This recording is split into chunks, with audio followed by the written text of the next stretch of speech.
Morning Business, le débat. Nicolas Dose et Jean-Marc Daniel sont avec nous à parler de l'Italie. Giorgia Meloni, la nouvelle présidente du Conseil européen, dément qu'elle est fasciste. Elle dit que l'économie est sa priorité, qu'elle veut réformer les aides, respecter les règles budgétaires. Elle soutient l'Ukraine, elle refuse le chantage de Poutine et elle réaffirme qu'elle fait pleinement partie de l'Europe. Nicolas Dose, est-ce qu'on peut la croire ? J'ai aucune inquiétude sur l'Italie de Giorgia Meloni. Elle est, depuis qu'elle a été élue, beaucoup plus en continuité qu'en rupture avec ce qu'a laissé Mario Draghi. C'est vraiment l'illustration parfaite de je fais campagne en vers et je gouverne en prose. Vous prenez le discours programmatique hier de Giorgia Meloni, il est ouvertement pro-européen. Elle affirme l'ancrage de l'Italie en Europe occidentale. C'est quand même très assumé. Elle veut tenir les règles budgétaires de l'Europe, en disant qu'elle sera attentive à la réécriture de ce qui pourrait être le pacte de stabilité. Il faut conjuguer notre intérêt national avec la conscience d'un destin commun européen. À 1000 lieues de ce qu'on avait pu entendre il y a quelques semaines. Après, elle est ouvertement atlantiste. Elle est dans la lignée de l'Europe occidentale en soutien à l'Ukraine, en opposition à la Russie. Elle affiche sa fidélité à l'OTAN. Ensuite, elle se présente démocratique.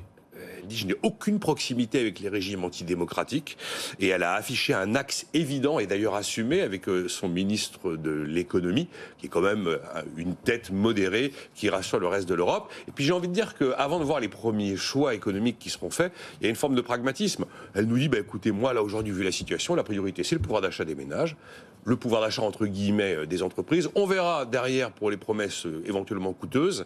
Et elle a une politique pro-business, pro-entreprise assumée. J'ai pas la moindre inquiétude aujourd'hui sur le fameux soi-disant fantasme du virage fasciste. À mon avis, sa préoccupation et son ambition première, c'est de réussir à dépasser la durée de vie moyenne d'un exécutif italien. Parce que depuis 1948, c'est 1 an et 2 mois. Alors déjà, si elle arrive à faire 18 mois à la tête de l'exécutif, elle aura réussi une partie de son pari.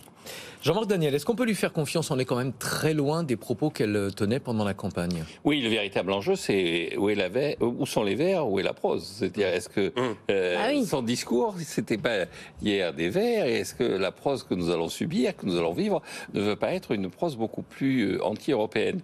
Alors effectivement, là où je rejoins ce que vient de dire Nicolas, crier au loup, au fascisme et tout ça, surtout un siècle jour pour jour, quasiment après la marche sur Rome de Mussolini, on peut regarder ce que c'était que Mussolini.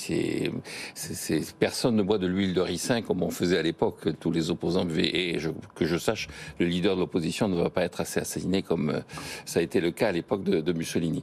En revanche, je pense que dans ses déclarations, elle rassure effectivement, elle essaie de rassurer Bruxelles, mais il y a des attentes. Elle a été élue, il y a une population italienne qui est exaspérée, une population italienne qui commence à douter notamment de l'Europe, et je pense que si elle veut garder effectivement le pouvoir pendant 18 mois, elle devra faire des concessions. Parce qu'ils ont voté quand même pour un programme qui était un petit peu plus dur quand même. Ils n'ont pas voté pour un programme, ils ont voté pour une impression, ils ont voté pour c'est ce que disait d'ailleurs Mario Monti, il disait, moi mon programme c'est plus de concurrence, c'est plus d'équilibre budgétaire, et ce qu'attendent les Italiens c'est plus de reconnaissance et de dignité.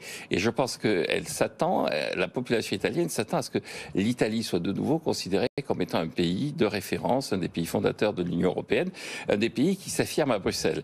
Et alors on a parlé du ministre des Finances, Nicolas a raison, mais Giulio Tremonti, qui est l'ancien ministre des Finances de Berlusconi, qui a été très longtemps ministre des Finances, qui est dans la coalition, lui il a dit, moi je suis contre la politique qui a été la politique du PD, du Parti démocratique, parce que c'était une politique de soumission à Bruxelles. Et donc je pense que l'Europe a lieu de s'inquiéter face à un pays qui est encore une fois la 3e économie de la zone euro, un pays fondateur de l'Europe, et un pays qui a quand même des ressorts. C'est-à-dire que quand on compare par rapport à la France, c'est un pays qui dégage des excédents extérieurs, dont l'avoir extérieur net est juste équilibré.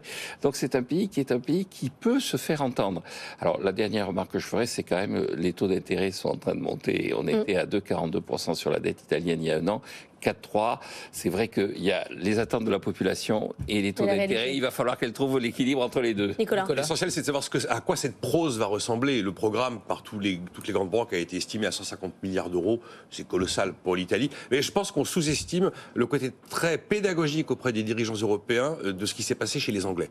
Et à mon avis, toutes les mesures fiscales qui sont prévues, qui coûtent une fortune, ne verront pas le jour de sitôt. Parce que je pense qu'il y a eu un warning britannique. C'est qu'on fait très très attention à ce que peuvent penser les marchés. très Je pense, attention. oui, quand on s'appelle l'Italie et qu'on a besoin effectivement de refinancer 340 milliards d'euros de dettes, on est quand même vigilant. On sait qu'on a besoin de la BCE. Et quand même, l'exemple de l'Istrus montre que si on fait n'importe quoi avec la politique budgétaire, on le paye de manière sonnante et trébuchante en moins de 15 jours. Merci beaucoup à tous. Merci à tous les deux.